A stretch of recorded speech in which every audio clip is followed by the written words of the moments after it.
This is News 14 Carolina, Meteorologist Matthew East, and back in the saddle this morning here on this Tuesday, the 24th day of February. And it's a cold start to the day once again. There's a look at our temperatures in the eastern part of the country this morning. That's your freezing line way down into Florida this morning, and we have 20s, even a few outlying spots in the teens. In the Piedmont this morning, single digits in teens up in the North Carolina mountains. And really, the weather today is going to be pretty quiet. But boy, you know, I was out of town over the past couple of days, spending some time up in the high country with my oldest daughter. And I come back, and normally I keep tabs of the weather, but when I was out of town, I made a point of not really looking at much weather data. Take a couple of days off from it, and I get back, and wow, the weekend forecast is sort of completely up in the air. Models all over the place. I'll show you how the models are shaping up for this upcoming weekend in just a moment. But today, the weather pretty straightforward. Area of high pressure sprawling in the eastern part of the country. Some cloud cover off to our west, and we're going to see more and more of those clouds moving in with time over the next 24 hours. In terms of the radar, pretty quiet in the eastern part of the country. A little rain falling in Kansas and Oklahoma. But that's about it. That'll be moving off to the east and really dissipating as it does. Let's go to the modeling. This is the 6Z run of the GFS, 1 o'clock this afternoon. Area of high pressure in the eastern part of the country. So sunshine through some high clouds. Still cool day. A lot of Piedmont highs in the 40s, but that high moves off the coast tomorrow.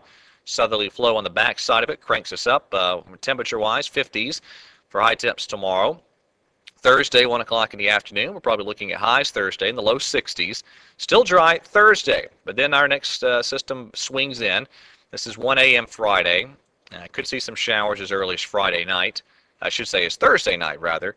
And then certainly Friday, good chance for some rain showers. This is 1 o'clock in the afternoon Friday. Cold front advancing in, band of rain, maybe a few embedded thunderstorms with that front as it swings through Friday.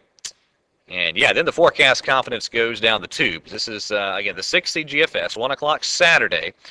It has an area of low pressure at the surface in eastern Alabama. By Sunday, that low's near Jacksonville. All right, that's the 6C run of the GFS. And that's the 500 millibar pattern at 1 o'clock on Monday morning off of the 6C GFS. Let's go one run prior, same exact time. There's the 0Z run.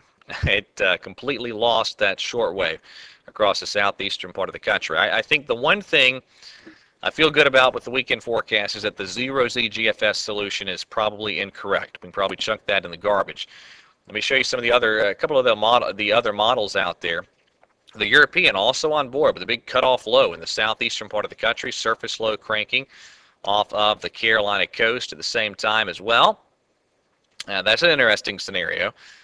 UK Met looks fairly similar. Big cutoff 500 millibar low in the North Georgia, western South Carolina, southwestern North Carolina area, surface low not far from Wilmington. And it's both the European and the UK Met and the GFS now, the 6C run, showing some cold air damming ahead of that system as well. You know, some model solutions certainly indicating some type of wintry weather potential across the Carolinas. Sunday, I don't have any confidence at all in any specific scenario. When you're dealing with a cutoff low potential like this, really all options need to stay on the table.